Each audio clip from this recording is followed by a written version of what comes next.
अस्सलाम वालेकुम friends, welcome to CSS target. आज का जो हमारा डिस्कशन का टॉपिक रहेगा उसका नेम है जी ओकस। ये करंट अफेयर के लिहाज से बहुत इंपॉर्टेंट लेक्चर है क्योंकि ये एक रिसेंटली डेवलपमेंट हुई है इंडो पैसिफिक ओशन में। ये ओकस एक एब्रीवेशन है। ये देखें, ए फॉर ऑस्ट्रेलिया, यूके, आगे यूएस है। तो इसका मतलब ये हुआ इसके अंदर तीन कंट्रीज़ हैं, एक ऑस्ट्रेलिया है, दूसरा बरतानिया है और तीसरा अमेरिका है।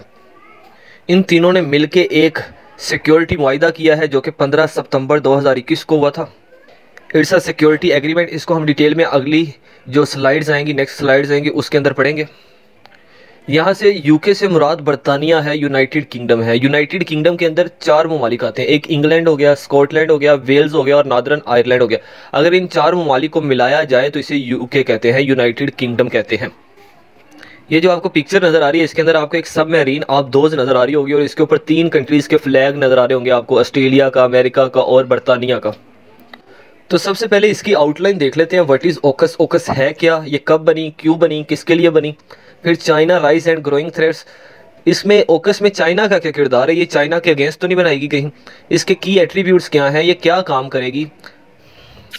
देखें, जो रीजनल रिस्पॉन्स है ना, रीजनल रिस्पॉन्स का मतलब ये है कि ये जो इंडो पैसिफिक ओशन है, ये जिन जिन कंट्रीज़ के साथ लगता है उनका क्या रिस्पॉन्स होगा। इसमें हम जापान का रिस्पॉन्स पढ़ेंगे, इंडोनेशिया का पढ़ेंगे, मलेशिया का पढ़ेंगे, सिंगापुर का पढ़ेंगे।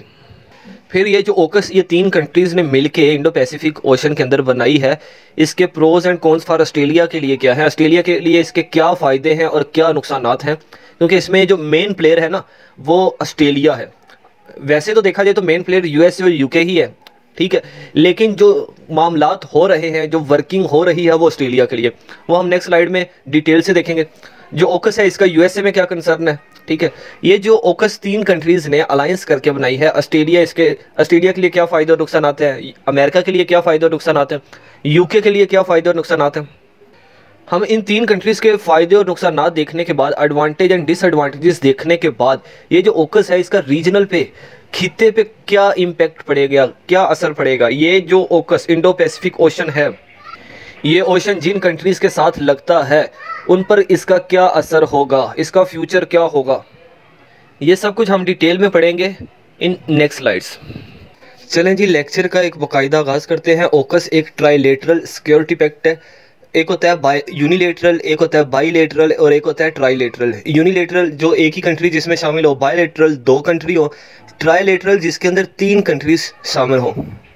तो ये ट्राइलेटरल सिक्योरिटी पैक्ट था, मतलब कि तीन कंट्रीज़ इसमें शामिल थे, जो कि मैं पहले बता चुका हूँ। इन तीनों कंट्रीज़ ने मिलकर 15 सितंबर 2021 को इंडो पैसिफिक रीजन के लिए, आप ये भी कह सकते हैं ऑस्ट्रेलिया की हेल्प के लिए, एक एग्रीमेंट किया। वो कौन सा एग्रीमेंट था? सिक्योरिटी एग्रीमेंट था। तो इंडो पैसिफिक रीजन के अंदर या इंडो पैसिफिक ओशन के अंदर जो सिक्योरिटी चैलेंजेस आएंगे, ये तीनों कंट्रीज़ मिलके उसको क्या करेंगे? टैकल करेंगे।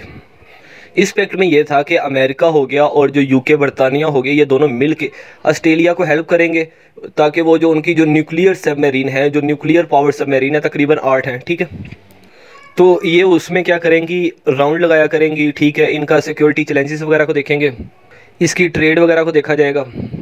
तो ये तीनों कंट्रीज़ इस रीजन के अंदर एडवांस मिलिट्री टेक्नोलॉजी पर भी काम करेंगे। अब आपको पता है जब भी कोई ग्रुप बनाया जाता है, डिफेंस ग्रुप बनाया जाता है, सिक्योरिटी एग्रीमेंट किया जाता है, वो किसी ना किसी पर्पज़ के लिए होता है। वो पर्पज़ तो मैंने आपको बता दिया। आखिर इस पर्पज़ में किसको काउंटर करना था, ये किसके मुखालिफ बनाया गया था? तो वो चाइना है।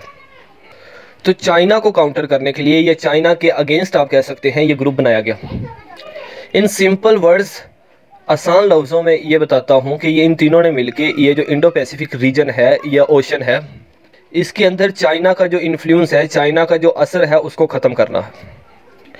हकीकत में यानी कि जो हमें वर्ड्स दिखाई देते हैं उसमें तो यही बताया गया कि ऑस्ट्रेलिया को आप कह लें कि अपग्रेड करना है, ऑस्ट्रेलिया का डिफेंस सिस्टम को बेहतर करना है, उसकी आर्टिफिशियल इंटेलिजेंस को बेहतर करना है। लेकिन एक्चुअल में ये है अमेरिका, यूके और ऑस्ट्रेलिया, ये तीनों मिलके एशिया पैसिफिक रीजन या इंडो पैसिफिक रीजन पर राज करना चाहते हैं। वो नहीं चाहते कि इसके अंदर जो चाइना है वो बूस्ट करे, चाइना अपग्रेड करे, चाइना की ग्रोथ हो। बिकॉज चाइना जो है ट्रेड पर्पज़ के लिए इसको यूज़ करता है, तो चाइना पे ज़्यादा से ज़्यादा रिस्ट्रिक्शन लगाई जाए। इस सारे एग्रीमेंट के बिहाइंड आपको अगर जो मेजर पावर दिखाई देती है वो अमेरिका है, क्योंकि चाइना से सबसे ज़्यादा मसला तो ऑस्ट्रेलिया का तो है ही नहीं। यूके को भी इतना मसला नहीं है, चाइना से मसला है अमेरिका को। तो ऑस्ट्रेलिया के बिहाइंड, नाम तो ऑस्ट्रेलिया का लिया जा रहा है, लेकिन ऑस्ट्रेलिया के बिहाइंड ये तीनों इंडो पैसिफिक रीजन के अंदर अपनी एयरफोर्स, नेवी, आर्मी, ठीक है, वो जो आबदोज हैं जिनको हम सबमरीन बोलते हैं, वो इस तक ले आके आएंगे ताकि चाइना को काउंटर किया जा सके। चाइना किसी पॉइंट पे अगर कोई चीज़ पर जिद कर लेता है या इन फ्यूचर वार होती है कम्युनिज्म और कैपिटलिज्म के अगेंस्ट, आपको पता है अमेरिका के बड़े दुश्मन दो ही हैं, एक रशिया है जिसे सोवियत यूनियन कहते हैं, कम्युनिज्म भी कहते हैं, और दूसरा चाइना है। तो अगर इन फ्यूचर कोई वार वगैरह होती है तो इसको भी काउंटर किया जा सके, वो इजीली यहाँ पे मूव कर सके, चाइना पे भी कंट्रोल कर सके और रशिया पे भी कंट्रोल कर सके।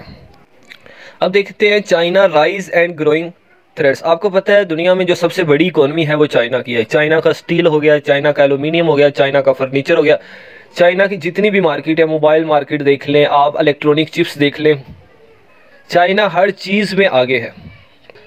मेरी ना जो यूट्यूब पे दो प्लेलिस्ट है, करंट अफेयर सीरीज़ और एक करंट अफेयर लेक्चर्स है। करंट अफेयर लेक्चर्स के अंदर आप जाएंगे तो यूएस चाइना ट्रेड वार, ये टॉपिक पढ़िएगा तो आपको पता चल जाएगा कि जो अमेरिका है उसको चाइना की वजह से कितना नुकसान में जा रहा है। उस टॉपिक को मैं यहाँ पे कवर नहीं कर सकता क्योंकि एक अलग से लेक्चर बनाया गया वो, तो आपको वहाँ पता चल जाएगा कि चाइना की क्या डिमांड है, अमेरिका की क्या डिमांड्स है। तो चाइना जो है ये इंडो पैसिफिक रीजन पे ये चाहता है कि मेरा राज हो, अमेरिका चाहता है कि मेरा राज हो। अब अमेरिका अकेला नहीं कर सकता, तो अमेरिका ने 3 ग्रुप्स को बिठा दिया है, ठीक है, ताकि आपको पता है जिसके ज़्यादा अलाय होते हैं, जिसके ज़्यादा फ्रेंड्स होते हैं, राज भी उसी का होता है, उसी की मानी जाती है। तो दुनिया की सबसे बड़ी जो नेवी है, वर्ल्ड लार्जेस्ट नेवी, जो वो चाइना की है। चाइना ने इकोनॉमिकली, मुआशी लिहाज से तो अपने खुद को स्ट्रॉन्ग किया हुआ है। वो कहता है कि जो वार के लिहाज से भी इंडो पैसिफिक रीजन पे उसका कब्जा हो, ताकि इन फ्यूचर उसी का, एशिया के अंदर उसका सिक्का चले। और अमेरिका चाहता है कि एशिया के अंदर सिक्का अमेरिका का चले। देखिए ऑस्ट्रेलिया एक छोटा सा जजीरा नुमा मुल्क है, तो ऑस्ट्रेलिया का एक जस्ट नाम यूज़ किया जा रहा है। ऑस्ट्रेलिया ने कभी भी ऐसा नहीं किया कि 2 पावर्स के, उसके पास जब भी आया उसने वो न्यूट्रल ही रहा है, कि जब भी उसे आया कि चाइना को चूज़ करना है या अमेरिका को चूज़ करना है, रशिया को चूज़ करना है या अमेरिका को, तो वो इन पॉइंट्स पे न्यूट्रल रहा। लेकिन पिछले कुछ सालों से उसका जो एटीट्यूड है टूवर्ड्स बीजिंग, चाइना की तरफ, वो थोड़ा सा सख्त हो गया। ऐसा दिखाई देता है कि ऑस्ट्रेलिया अमेरिका का ब्लॉक बनना चाह रहा है। ये एक ब्लॉक पॉलिटिक्स क्या होती है? ब्लॉक पॉलिटिक्स आप देखेंगे, वर्ल्ड वार 1 देख लें, वर्ल्ड वार 2 देख लें, ठीक है, इसके अंदर आपको एक ब्लॉक पॉलिटिक्स नज़र आएगी। अमेरिका, जापान, रशिया, फ्रांस, ये सारे आपको एक साइड पे दिखाई देंगे, और तुर्की हो गया, जर्मनी हो गया, ये आपको एक साइड पे दिखाई देते हैं। असल में ऑस्ट्रेलिया ने ऐसे कदम के लिए, ऑस्ट्रेलिया कैसे मान गया? तो ऑस्ट्रेलिया इसलिए मान गया पिछले कुछ सालों में चाइना के अंदर, चाइना ने ऑस्ट्रेलियन पॉलिटिक्स के अंदर इंटरफेयर किया है जी। चाइना ने उनके साइबर अटैक में हिस्सा लिया है, उनकी जो पॉलिटिक्स है उसमें खुफिया इन्वॉल्व रहा है। तो जब ऑस्ट्रेलिया ने, जब कोरोना वायरस का मामला आया था, तो ऑस्ट्रेलिया ने एक टीम बुलाई कि भाई हमें ये पता लगाना चाहिए कि इसका ओरिजिन क्या है, क्यों फैला है, गलती किसकी है, उस पर सैंक्शंस लगाई जाएं, पाबंदियां लगाई जाएं। तो ऑस्ट्रेलिया ने जब ऐसी बात की तो चाइना का जो एटीट्यूड था ऑस्ट्रेलिया की तरफ वो बुरा हो गया। तो जब उसका एटीट्यूड बुरा हुआ तो उसका रिस्पॉन्स भी तो मिलना था, जो कि ऑस्ट्रेलिया की तरफ से मिला, और ऑस्ट्रेलिया ने रिस्पॉन्स में क्या कर दिया, ऑकस को साइन कर दिया। अब थोड़ा सा की एट्रीब्यूट्स ऑफ ऑकस की तरफ आते हैं कि ये जो ऑकस है इसके की एट्रीब्यूट्स क्या है, इसकी खुसूसियात क्या क्या है। तो अब देखें, न्यूक्लियर पावर सबमरीन, अगर अमेरिका की बात की जाए अकेले की, तो वो सबमरीन के लिहाज से चाइना का मुकाबला नहीं कर सकता। अगर सिर्फ ऑस्ट्रेलिया की बात की जाए तो वो भी अकेला मुकाबला चाइना का नहीं कर सकता। और अगर हम यूके की बात करें तो वो भी चाइना का मुकाबला नहीं कर सकते। तो फिर ये उनके लिए चाइना को काउंटर करना एक डिफ़िकल्ट टास्क हो गया था, तो इसीलिए उन्होंने एक ट्राइलेटरल बना दिया। अगर वो तीनों की मिला दी जाए तो वो फिर चाइना से हैवी हो जाता है। तो इस वक्त अमेरिका के पास 68 nuclear powered ballistic missile submarine है, यानी कि 68 सबमरीन पाई जाती हैं जो कि अटैक कर सकती हैं या अटैक करने की काबिलियत रखती हैं। इसके अगेंस्ट देखा जाए तो 29 रशिया की हैं, चाइना की 12 हैं, यूके की 11 है, फ्रांस की 8 है और इंडिया की 1 है। तो आप कहेंगे सर अमेरिका की 68 है, चाइना की 12 है, तो फिर क्या हुआ भाई? चाइना समझे चाइना नहीं है, चाइना के साथ रशिया भी बैठा है, तो चाइना और रशिया तकरीबन एक ही हैं। तो अमेरिका जो है वो अकेला इन दोनों के साथ नहीं लड़ सकता, ठीक है, इसलिए उसने ये क्या बनाई, एक ट्राइलेटरल ऑकस बना दी। असल में ये है कि जो अमेरिका और यूके है ना, इनका पहले ही 1958 में एक एग्रीमेंट हो चुका था कि अगर कोई मसला आता है यूके पे ओशन के लिहाज से, ओशन की तरफ से, तो यूके और अमेरिका ये दोनों म्यूचुअल डिफेंस करेंगे, म्यूचुअल लड़ेंगे, इकट्ठे लड़ेंगे। और जो अमेरिका और यूके हैं ऑस्ट्रेलिया को हेल्प कर रहे हैं कि वो भी अपनी ज़्यादा से ज़्यादा सबमरीन जो लड़ सकती हैं, वार लड़ सकती हैं, वो बनाई जाएं। तो उन्हें तकरीबन इस वक्त ऑस्ट्रेलिया के पास 8 आ गई हैं। आप अंदाज़ा लगाएं जो ऑस्ट्रेलिया है बनिस्बत इंडिया के मुकाबले में कुछ नहीं है, ठीक है। तो इंडिया के पास 1 है और ऑस्ट्रेलिया को 8 दे दिए हैं। तो ऑस्ट्रेलिया की अपनी तो नहीं हुई, ये यूके और यूएस की मदद से मिली है उसे। तो आप इस बात का भी अंदाज़ा लगा सकते हैं कि ये नाम तो ऑस्ट्रेलिया का है, लेकिन एक्चुअल में ये यूके और यूएस के लिए ही काम करेंगे।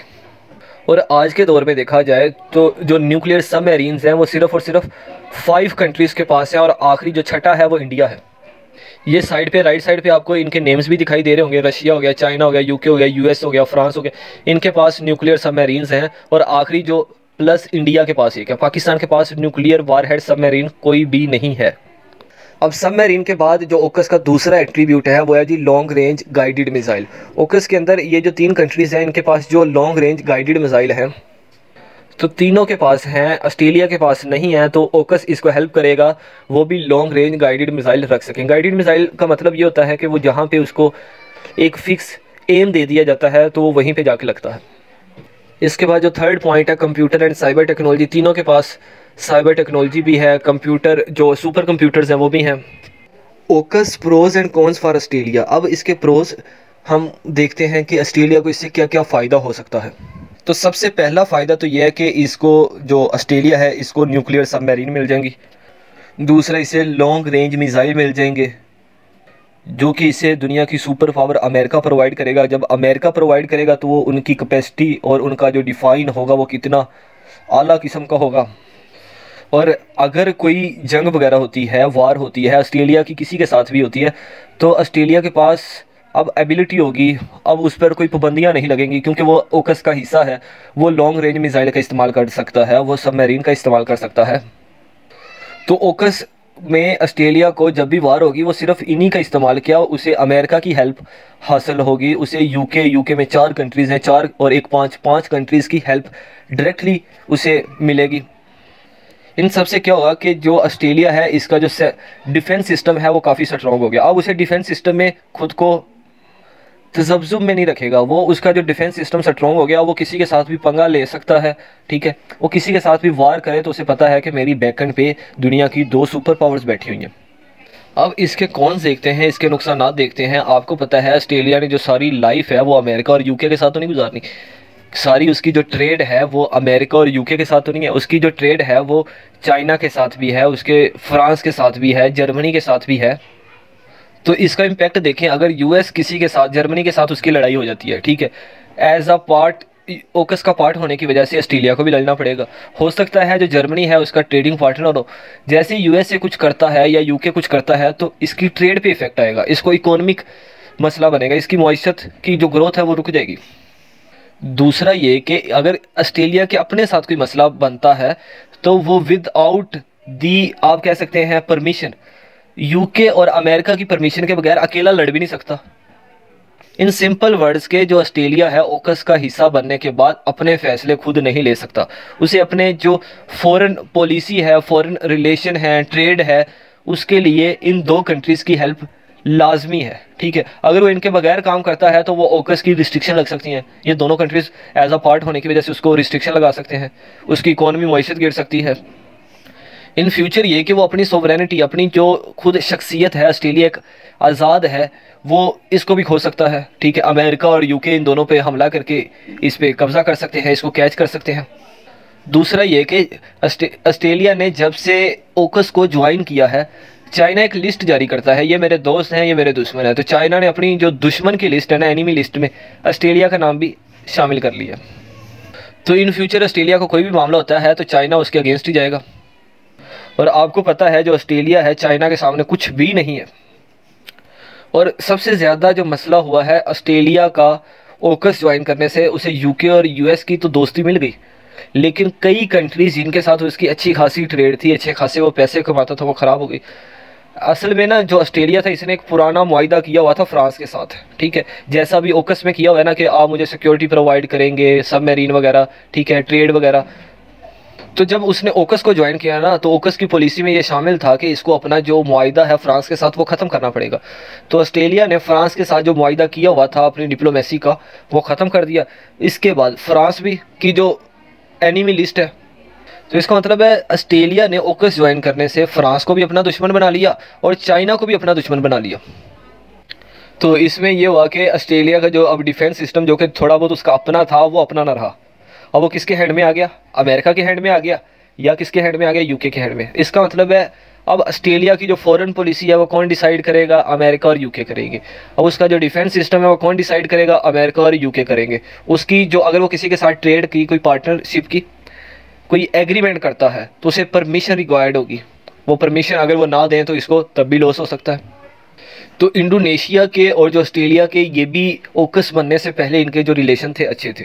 जैसे ही ये ऑस्ट्रेलिया जो है ओकस को ज्वाइन करता है, तो इंडोनेशिया इनके साथ, इनके प्राइम मिनिस्टर के साथ एक मीटिंग पहले से सेट होती है कि भाई इस दिन मीटिंग होगी।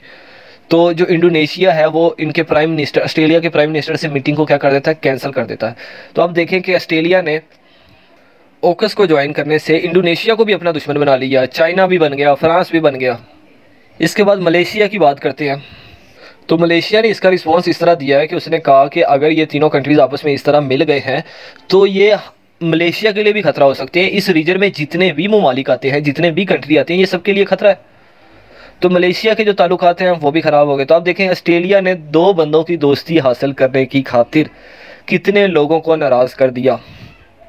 अब अगर कल को ऑस्ट्रेलिया के अंदर फूड शॉर्टेज आ जाती है और इसके अलावा उसकी जो मईशत है वो गिर जाती है, तो क्या यूके और अमेरिका उसको इतना बेनिफिट दे सकते हैं जो कि दुनिया के बाकी कंट्रीज़ मिलकर देख सकते थे?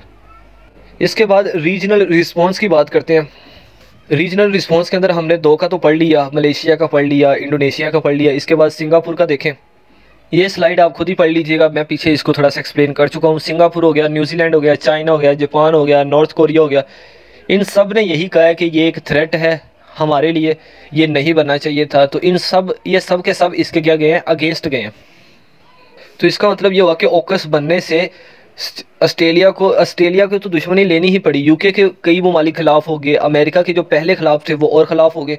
तो एक कंट्री का रिस्पॉन्स नहीं आया भैया, सिर्फ चाइना की बनाया तो चाइना के लिए, लेकिन रिस्पॉन्स किसका आ रहा है? मलेशिया का आ रहा है, इंडोनेशिया का आ रहा है, सिंगापुर हो गया, New Zealand, China, Japan, North Korea. इन सब ने क्या बोला कि ये इस रीजन के लिए सिक्योरिटी थ्रेट है, ये खतरा है, ये बन के गलती हो गई है, ये इनको नहीं बनानी चाहिए थी। ओकस mean for the USA.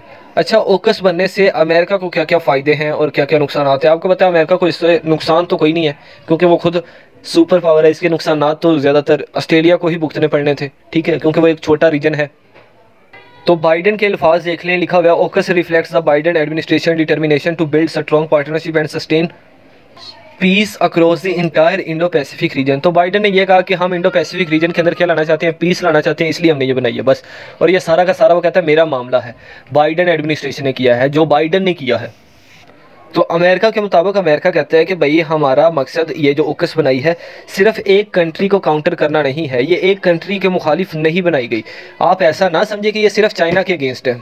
America कहता है कि आप इसकी पॉजिटिव साइड क्यों नहीं देखते?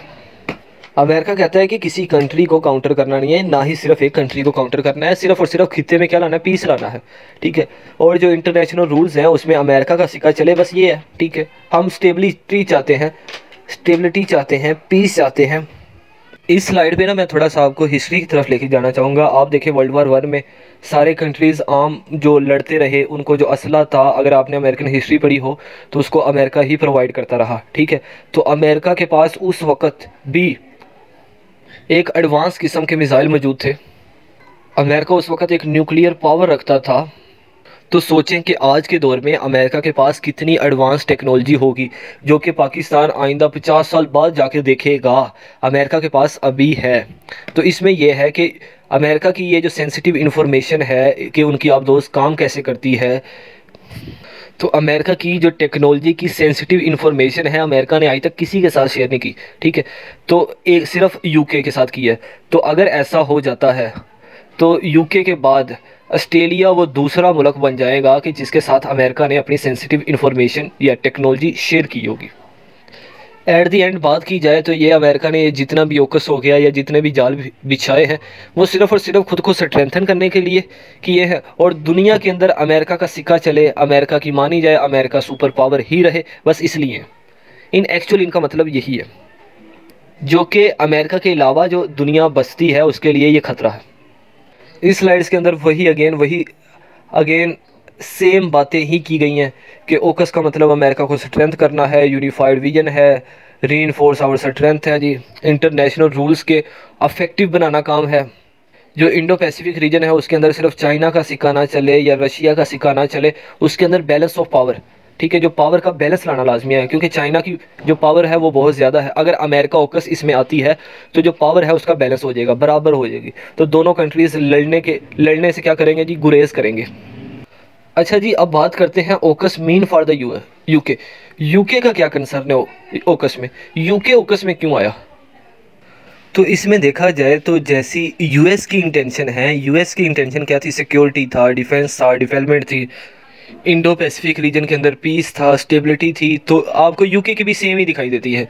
यूके की इतनी ज़्यादा नहीं, लेकिन अमेरिका की ज़्यादा है अग्रेसिव टाइप, यूके की अग्रेसिव टाइप नहीं है। उसकी इंटेंशन ये है कि उसके जो मीन्स हैं, जो उसके काम वगैरह हैं, बस वो निकलते रहे। उसके काम वगैरह में क्या है कि अगर कभी वार हो तो हमें सपोर्ट मिल जाए, हमें क्या नाम है, ट्रेड हमारी अच्छी रहे, ठीक है।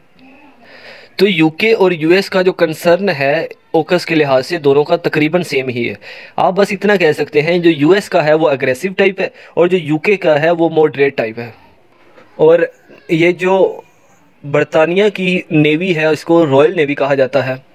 तो बोरिस जॉनसन का ये कहना था कि जो रॉयल नेवी है इसको एक सब मैरीन मिल जाएगी, इंडो पैसिफिक रीजन के अंदर उसे एक किरदार मिल जाएगा, उसका एक नाम हो जाएगा।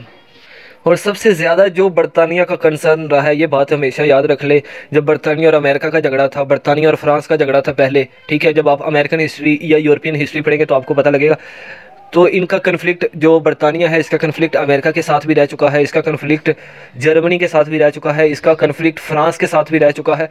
तो इसका सबसे ज़्यादा जो मकसद होता है वो होता है ट्रेड, ठीक है, ट्रेड को बेहतर बनाया जाए, और ज़्यादा से ज़्यादा इसे पोर्ट चाहिए होती हैं, ठीक है, बंदरगाहें चाहिए होती हैं। तो यहाँ पे जो यूके का सबसे बड़ा कंसर्न है, इंटरेस्ट है, जो आप कह सकते हैं प्रोज है, वो पॉइंट जो यूके की फेवर में जाता है वो ये है कि ऑस्ट्रेलिया की जो पोर्ट की फैसिलिटीज़ मिल जाएंगी। अब उधर उसे इतना भारी टैक्स नहीं पे करना पड़ेगा, यूके को ट्रेड करने में आसानी हो जाएगी, क्योंकि अमेरिका भी उसी के लिए, अमेरिका का जो हिस्सा आता है, जो पार्ट आता है, इसके अलावा जो ऑस्ट्रेलिया की पोर्ट है वहाँ पर भी उनकी सब मैरीन और जो रॉयल शिप्स हैं वो स्टे कर सकेंगी। अब चलते हैं लास्ट हेडिंग की तरफ, रीजनल इम्पैक्ट्स ऑफ ओकस। इसके जो ओकस है इसके रीजनल इम्पैक्ट्स क्या क्या हैं जी, तो वन बाय वन डिस्कस करते हैं। तो जो इंटेंसिफाइंग जियोपॉलिटिकल कंपटीशन, जो जियोपॉलिटिकल कंपटीशन है, मतलब कि हर कंट्री का यही कंपटीशन है कि भाई मैं दूसरे से बेहतर दिखाई दूँ, सिक्योरिटी के लिहाज से, इकोनॉमी के लिहाज से, ठीक है। तो आप इसमें कह सकते हैं कि ट्रेड को तो इतना बेनिफिट हो ही रहा है, लेकिन सिक्योरिटी के हवाले से इन्हें बहुत ज़्यादा बेनिफिट मिल रहा है जी। तो इन सिंपल वर्ड्स बात की जाए तो जो ओकस के अंदर 3 कंट्रीज़ हैं, इनका इंडो पैसिफिक रीजन के अंदर एक तरह की शहनशाहियत होगी, तो वो इजीली अपनी जो वार हेड्स हैं, जो सब मैरीन हैं या जो शिप्स वगैरह हैं, वो इनको इन पॉइंट्स में आसानी से मूव करवा सकेंगी, या आप कह लें गाइडेड मिसाइल हैं।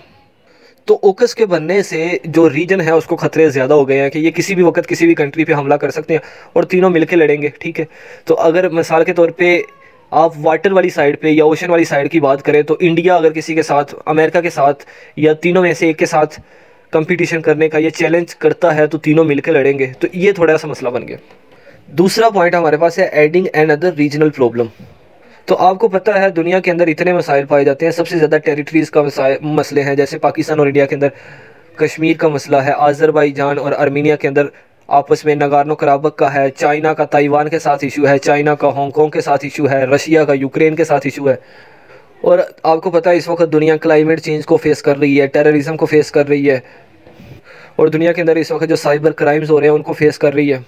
तो आप यहाँ पे समझे कि इतने मसाइल जो हैं पहले से एग्जिस्ट करते हैं, उनके बाद एक और मसला ओकस आ गया जी। पहले जो एक गिनती के मसाइल थे उस गिनती में एक और इजाफा हो गया, और वो इजाफा क्या है जी, ओकस है, जो कि इसको पहले टेररिज्म को खतरा समझा जाता था, क्लाइमेट चेंज को खतरा समझा जाता था, या ऑर्गेनाइज्ड क्राइम को या साइबर क्राइम को थ्रेट समझा जाता था। अब ओकस को भी एक थ्रेट समझा जाने लगा है। तो इसका मतलब है जो पहले प्रॉब्लम थी उसमें एक और प्रॉब्लम ऐड हो गई है। द थर्ड वन क्या है जी, ट्रिगर न्यूक्लियर आर्म रेस। तो इसकी वजह से जो वर्ल्ड वॉर 3 भी जन्म ले सकती है। मिसाल के तौर पे ऑस्ट्रेलिया का किसी के साथ लड़ाई झगड़ा हो जाता है, वार हो जाती है, तो इसमें अमेरिका भी आएगा, यूके भी आएगा। जब ये दो कंट्रीज आएंगे तो ये जिस पर वार मुसल्लत करेंगे, जंग मुसल्लत करेंगे, तो वहाँ के लोगों की डेथ का रेट बढ़ जाना, जैसे कि वर्ल्ड वॉर 1 और वर्ल्ड वॉर 2 में हो चुका है। तो जिस कंट्री को ये छेड़ते हैं, जिसको चैलेंज करते हैं, उसके भी कुछ ना कुछ अलाय होंगे। तो ये वर्ल्ड वॉर 3 को भी जन्म दे सकती है, एक नई न्यूक्लियर आर्म रेस को भी जन्म दे सकती है। इसके बाद हमारे पास है स्पार्क कन्वेंशनल आर्म रेस, या पढ़ लीजिएगा रीइंफोर्सिंग अमेरिकन ब्लॉक। तो ये अमेरिका का जो ब्लॉक है उसको स्ट्रेंथ कर देंगे। एक क्वाड ग्रुप भी है, ये हम अलग से एक लेक्चर इस पे रिकॉर्ड करेंगे कि क्वाड भी इस तरह का ग्रुप है, जैसे कि एक ओकस ग्रुप है, क्वाड है, I2U2 है। ये सारी एक ऑर्गेनाइजेशन टाइप बनी हुई है, ठीक है। कुछ सिक्योरिटी पर्पज़ के लिए हैं, कुछ इकोनॉमी पर्पज़ के लिए हैं, कोई बायलेटरल या ट्राईलेटरल, ठीक है, इनके रिलेशन के लिए है। इसके बाद enhancing Australian role in region, ये आपको पता ही लग गया होगा कि ऑस्ट्रेलिया को इससे क्या फ़ायदे हैं। तो ऑस्ट्रेलिया का जो रोल है इस रीजन के अंदर वो बढ़ गया है। पहले ऑस्ट्रेलिया को इस रीजन के अंदर कोई जानता तक नहीं था। अब जब भी ओकस की बात होगी, अमेरिका और यूके के सबमरीन की बात होगी, वार हेड्स की बात होगी, तो साथ ऑस्ट्रेलिया की भी बात होगी। इसके बाद इस रीजन के अंदर आपको पता है सिर्फ और सिर्फ पहले 2 ही रिवेलरीज थी, 2 ही बंदे थे। एक अमेरिका पाया जाता था, अमेरिका यानी कि चाइना को काउंटर करने के लिहाज से, और उससे पहले चाइना था। अब इस रीजन के अंदर यूके का भी इंटरेस्ट है, यूके की भी बात होगी, ऑस्ट्रेलिया की भी बात होगी। इसके अलावा जब हम अमेरिका की भी बात होगी, तो अगर दूसरी इसके बाद हेडिंग है ऑफ साइड बीजिंग एडवांटेजेस। जो बीजिंग को पहले एडवांटेजेस हो रहे थे अब वो थोड़े से कम हो जाएंगे, क्योंकि इस रीजन के अंदर ये तीनों आ गए हैं। अगर ये तीनों अपनी सबमरीन्स को इधर डिप्लॉय कर देते हैं, लगा देते हैं, ठीक है, तो चाइना को भारी नुकसान हो सकता है जी।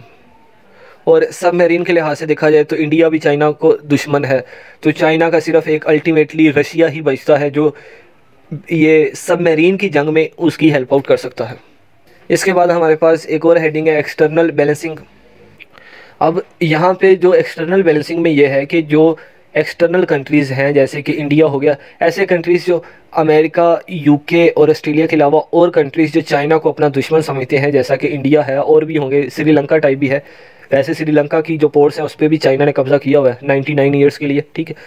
तो अगर उन्हें कभी चाइना से मसला होता है तो वो अगर अमेरिका से हेल्प मांगते हैं तो जो ओकस है उनको हेल्प प्रोवाइड करेगी अगेंस्ट चाइना। तो चाइना के लिए एक ये भी वीक पॉइंट है, ठीक है। इसके बाद हमारे पास लास्ट हेडिंग है बैकलैश फॉर एशियन। तो इसमें जितने जितने हैं, जैसे मलेशिया हो गया, जापान हो गया, इसके अलावा मैंने इंडोनेशिया की बात की थी, मैंने न्यूजीलैंड की बात की थी, तो उन सब ने कहा है जी ये एक थ्रेट है, ये हमारे लिए मसला हो सकता है। मिसाल के तौर पे ये कभी भी, ये जो ओकस है ये किसी भी कंट्री की शनाख्त को मिटाने की हैसियत रखता है, कैपेसिटी भी रखता है, ताकत पावर भी रखता है। किसी भी, मलेशिया हो गया, इंडोनेशिया हो गया, ये कंट्री छोटे छोटे जजीरा नुमा है। तो अमेरिका ज़बरदस्ती अग्रेसिव मोड में जब मर्ज़ी चाहे इन पर अपनी वार मुसल्लत कर सकता है। तो ये एक थ्रेट भी है एशियन कंट्रीज़ के लिए जी। तो आज का हमारा जो लेक्चर है यहीं पे ख़त्म होता है। अगर आपका कोई क्वेश्चन है इस लेक्चर के अकॉर्डिंग, या कोई बात आपको समझ नहीं आई, या कोई टर्मिनोलॉजी समझ नहीं आई, या आपको कोई हेडिंग नहीं समझ आई, आप कमेंट बॉक्स में कमेंट कर सकते हैं, पूछ सकते हैं। डिस्क्रिप्शन के अंदर हमारे व्हाट्सएप का ग्रुप भी दिया गया है, ठीक है, व्हाट्सएप ग्रुप का लिंक दिया गया है। इसके अलावा हमारा जो व्हाट्सएप का नंबर है वहाँ पे भी आप पूछ सकते हैं, या आप और समझते हैं कि कोई करंट अफेयर CSS या PMS के हवाले से कोई लेक्चर और इम्पोर्टेंट है जो हमने अभी तक कवर नहीं किया, वो हमें बता सकते हैं। अगर हमें इम्पोर्टेंट लगा तो हम उसको भी कवर करेंगे। उम्मीद है आपको ये लेक्चर समझ आया होगा। मिलते हैं नेक्स्ट लेक्चर में, तब तक के लिए अल्लाह हाफिज़।